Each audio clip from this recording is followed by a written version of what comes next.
So, you saw by the title of today's video, we're gonna talk about what it means to be a genius. Yeah? You might be surprised how easy it actually is.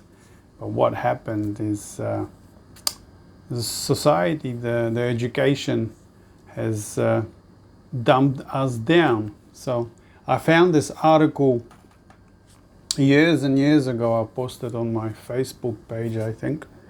And the title reads, like the title of my video, "We are born creative geniuses and the education system dumps us down, according to NASA scientists." So I'll read you the article.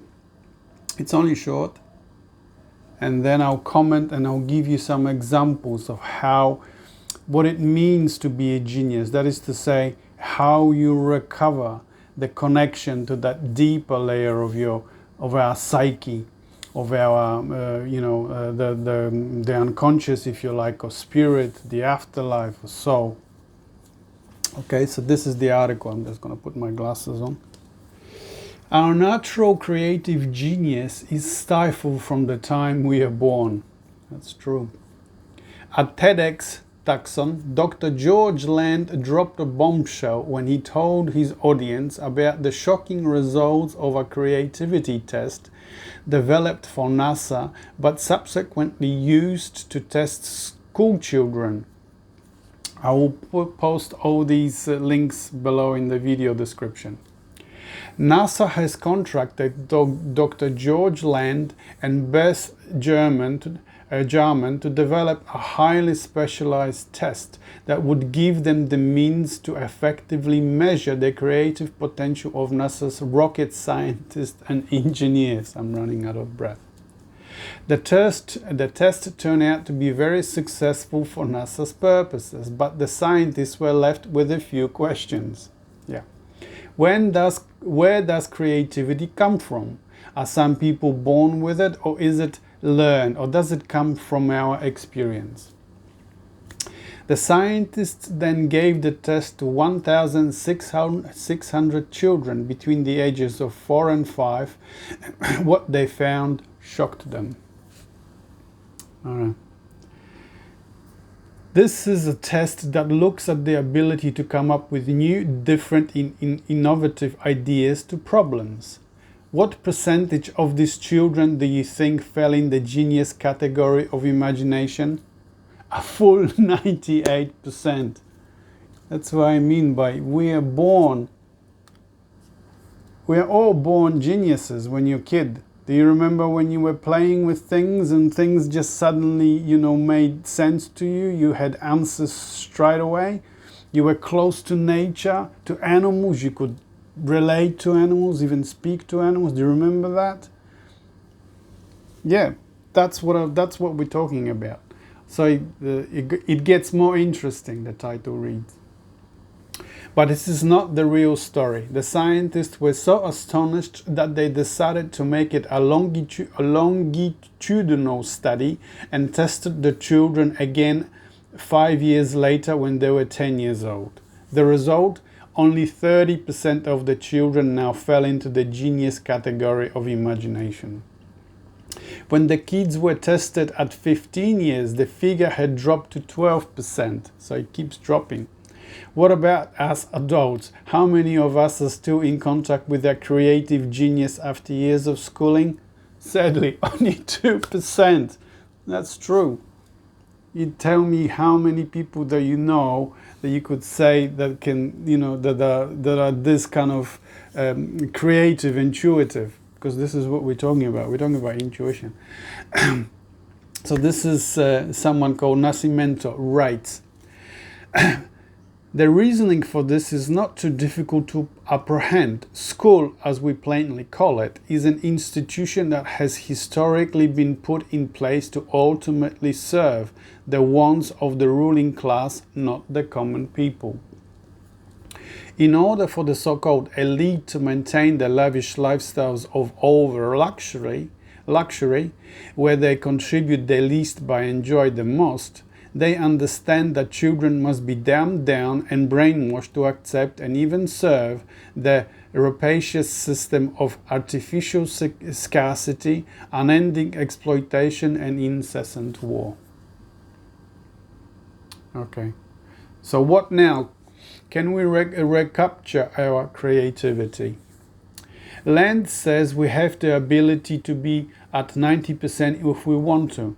From what they found from the studies with children and from how brains work, there are two kinds of thinking that take place in the brain. Both use different parts of the brain, and it's totally different kind of paradigm in the sense of how it forms something in our minds. And I've spoken to you about this. The right side of the brain, the creative, and the left side, the rational. The creative side of the brain is the intuitive side of the brain, and the left side is the side of the head. This is the rational side of the brain, the one that thinks linear. You know, this one is creative. It has answers spontaneously from itself. You know, there's the poets and artists and shamans and witches and mystics and writers, you know, the people that are very, very talented in sports and talented in ballet, for instance, or talented in discoveries in science. They get their answers because they're centered. They haven't lost the touch with the center, with the heart. And they work from there. And then things flow. It's not so much that they are doing, they are responding to the impulses that are coming into them intuitively. Yeah. So the article continues. This is the two parts of the brain. One is called divergent, that's imagination, used for generating new possibilities. The other code is convergent. That's when you're making a judgment, you're making a decision, you're testing something, you're criticizing, you're evaluating. That's your rational side. So divergent thinking works like an accelerator, and convergent thinking puts a brake on our best efforts. We found that what happens to these children as we educate them, we teach them to do both kinds of thinking at the same time, says Land. When someone asks you to come up with new ideas, as you come up with them, what you mostly learn at school is immediately look and see. We tried that before. That's a dumb idea. It won't work, and so forth. In other words, the rational is far more critical. It won't let you allow to have your new ideas, new possibilities. New inspiration is not allowed to come through. This is the point, and this is what we must stop doing. When we're actually looking inside the brain, we find that neurons are fighting each other and actually diminishing the power of the brain because we're constantly judging, criticizing, and censoring, says Land. If we operate under fear, we use a smaller part of the brain, but when we use creative thinking, the brain just lights up. This actually the article supposes that everything is in the brain. But in reality, to anyone who's had for instance, I will talk about this in a moment, like a near-death experience. Anyone who's had a experience, archetypal experience, or a big dream, just suddenly open up to the unconscious, knows that it's not all about the brain. You have this connection to this deeper dimension of our psyche. You can call it the collective unconscious. Aldous Huxley called it the mind at large.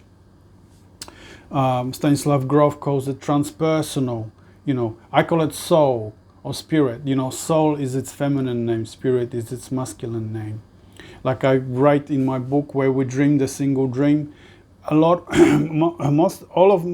all of the information that I received that is helping me to develop the process of becoming conscious of what I am, God, like everybody else, divine, holy, was shown to me in dreams, going through that, other dimension, deeper dimension, ascending or going up the mountain to the center, and there something is revealed.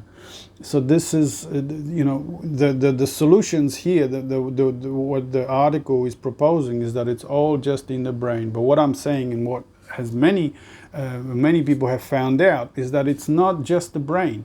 We have the access to this deeper or collective brain, if you like, not just your personal brain, but the collective brain of all of humanity. Humanity shares. Sometimes this type of brain was called the Akashic records. You know, when you tap to this, when the door has been opened, I will talk about it in a minute. For instance, through a near-death experience, or through a dream, or you spontaneously fall into it, or you get sick. You know, many people have experienced this when they got really, really sick. They lost consciousness and they fell into it. That's a near-death experience, because the process of dying and the enlightenment of going into the center, into this collective level of your psyche, are identical. And then once the door is open to that level, to that dimension where all the answers really dwell, all the inspiration, all the information that you want to know comes from, then it's just a matter of keeping the door open and keeping the information flowing, the interest flowing between you and that dimension. Yeah. So that's why poetry and art and dreaming and all my videos and all my writing really refer to is just to inspire you to look deeper, to shock you into realization that if you open that door, something is going to happen. You will change your life. You will become a genius, like you were when you were a kid. It's not difficult. I'll give you some more examples in a moment from culture, from society. So the article concludes. What's the solution? We need to find that 5-year-old again. The capability that we as 5-year-olds possessed never goes away. That is something you exercise every day when you're dreaming. Len reminds us, dreaming. You see, so dreams are the doors to this dimension of the collective unconscious. How do you go about finding that 5-year-old? Land challenges us all. Tomorrow you take a table fork, tune your 5-year-old on, and come up with 25 or 30 ideas on how to improve on that table fork. So that's his idea.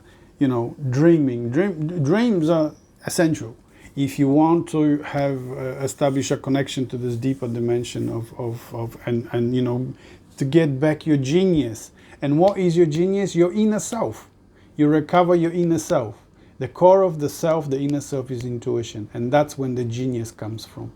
Why genius? Because then you have the solutions like these 5-year-old kids, just spontaneously out of the box solutions, things that no one has ever thought about that could be solved. Because the rational will tell you, "No, we've tried this doesn't work." But you got to put away all the things that you think that the society has already solved or whatnot, and try and see what happens. Every time you're going to look for an answer, for a solution, it will come to you in a new and creative, never seen before way. Every time you write a poem, it might be the same subject, but it will be worded in a different way. You see what I'm saying? Every time you paint something or a dream or something, it will be using the same colors, but the structure, the design of your painting will be different. It will never be exactly the same. So that's why it's important to keep always the door a little bit open, always open, always you keep your open mind, if you like. I remember years ago someone asked me, "So how is it that you're so young?" I'm not so young anymore, but back then, "How is it that you're so young and you know so much?" And I replied, "Because I never really stayed at school for very long. When I was a kid, I was sick a lot. So when you're sick a lot, you know, I spent time at home. I was at home most of the time, more than I was at school. So I never lost touch with this deeper dimension of the spirit. You see. So I'll give you a few examples of how this works in society. From my own life, I have a friend, you know, for decades now, and her story was that when she was a child, she nearly drowned. So she had a near-death experience, and her life turned out in such a way that she's highly intuitive. So, you know, after that experience, you could say, or you could say, you know, she never lost touch. The door never closed. for her. So she tried to have a career at a bank, at a large bank in Australia, in Sydney. She was one of the managers. And after she discovered what the bank was really up to, what they were doing to the ordinary people, how they were selling the loans, she left because it was illegal what they were doing. This was the 80s. The banks were not concerned about how the person is going to repay the loan. They were just concerned about profits. You know, she tried the married life. It didn't work out because she didn't want to be a trophy wife to her rich husband. So she went off her own way and raised kids on her own. She had 3 kids, I think.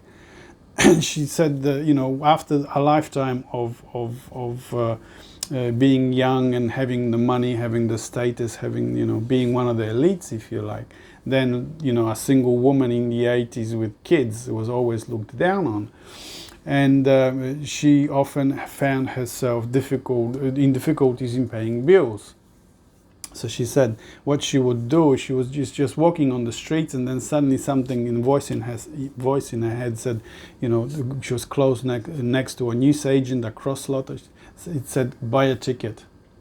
So she bought a ticket, and what would you know? She won just that amount of money that she needed to pay the bills.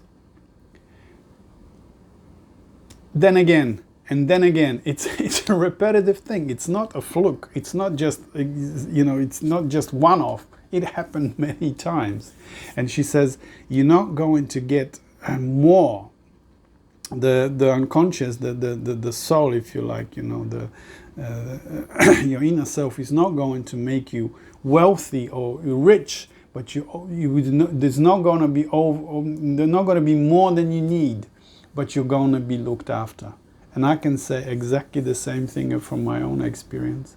I was in so many difficulties when I was traveling and so on, and then suddenly, bang! I met someone. I needed this. I stayed with this with this in my mind. I need to have, you know, more money because I'm running out of money, and so on and so on.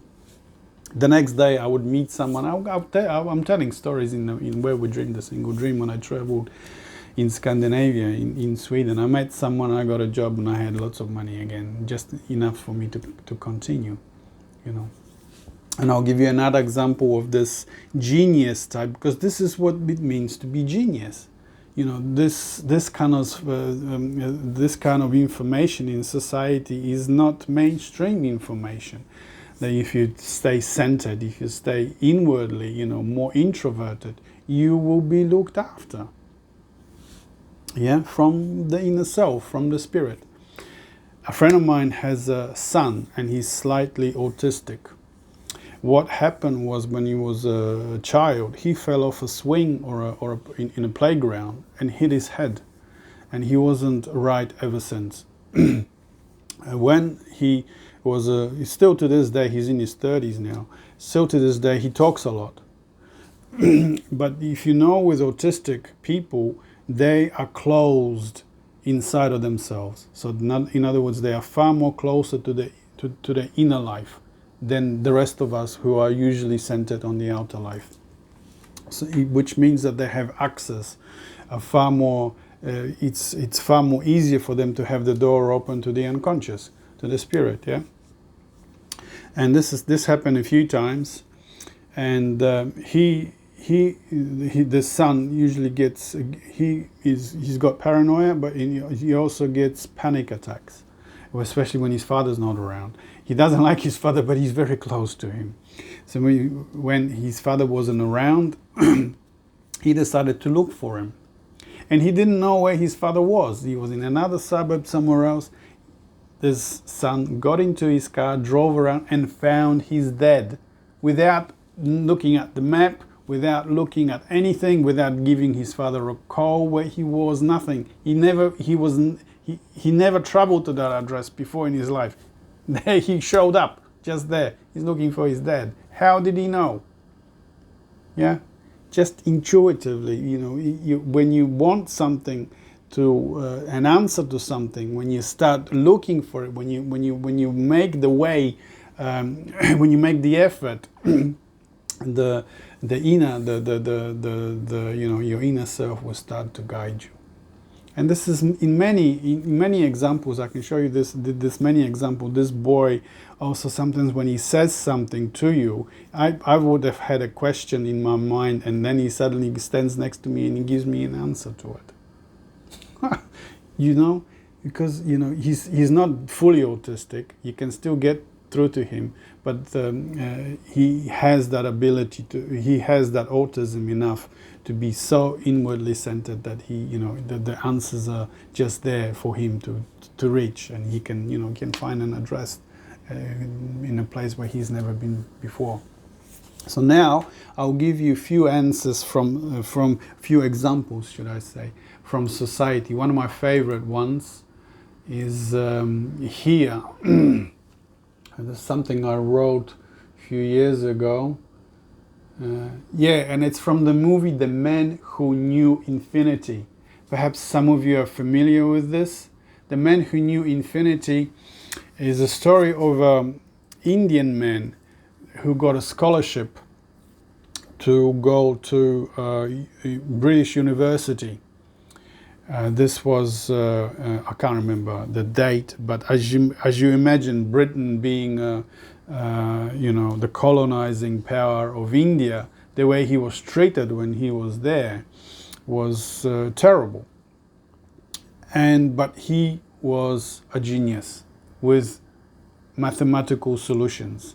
In other words, he solved mathematical solutions so eloquently, so simply, so spontaneously, and things that no one was able to solve before he solved them. And at the end of the movie, someone asks him, so how do you do it? How do you get your answers? And this is what he answered. So yeah, someone asks him, how do you do it? You wanted to know how I get my ideas. He's replying to this person asking. And he says, my God, Parvati, she speaks to me, puts formulas on my tongue when I sleep, sometimes when I pray. There you have it. He had that touch. He was so in touch. I'll leave the links to the movie and to the article and to my own examples in the description. He was so still in touch. You know, I wrote the article not so long ago, the magic and mystery of India. You know, the bundi, the symbol of the intuition, the third eye. That's what it is. If you still manage to have that door cracked open, if it's not completely closed, like for him, it wasn't. He was praying. He was remembering his dreams. You see? Again, dreams. Prayers. What is a prayer if not just meditation, or rather focusing inwards on the connection with your inner deity, with his God, Parvati. Parvati, you know, she's feminine. There's the feminine that gives him the answers. She puts the answers on his tongue. How do you think I write a lot of stuff? That's exactly how I wrote a lot of my stuff. I might be reading something and I like the words. You know, like a writer. Writers collect words or sentences because they like them. And especially when I was reading Joseph Campbell for a while, and I like the way the words he uses and the phrases, and I would borrow that and I would make that into my own poetry, into my own, you know, what I wanted to communicate. When I'm centered like this, when I'm writing from my intuition, I can say the same thing in 2 lines than what I do in an essay, which is, you know, 3 pages long, or a book. So that's what I mean by a genius. Now I wanted to, I remember saying something at the beginning about the near-death experiences, and people have become geniuses after. Because when, like I said, the near-death experience, being centered, intuitive, and going to the center to recovery of the soul, your intuition, are identical. And the process of dying is identical, because we have lots of information now, lots of data now, were collected from people who were dying, for instance. Weeks or months before death, the process of dying is automatic. It's looked after by itself from within. And the best person regarding this is Dr. Peter Fenwick, a British psychologist who works as a psychologist for people after difficult operations. And like all the other scientists, like all the other doctors, he never believed in any of the, near-death experiences of out of bodies. Oh, complete rubbish, it's not true, it's all in the brain. Until patients started to come to him with their own near-death experiences, and he couldn't ignore them anymore. So he started research, and he found out that it is true. Lots of people having these experiences. But how this links to a genius, being a genius, is because once you have opened that door, a crack to the unconscious, whether through a near-death experience, or whether through trance, or whether even through psychedelics. That's why the psychedelics are so coming back into fashion right now. Because people are looking to regain that connection that we have lost.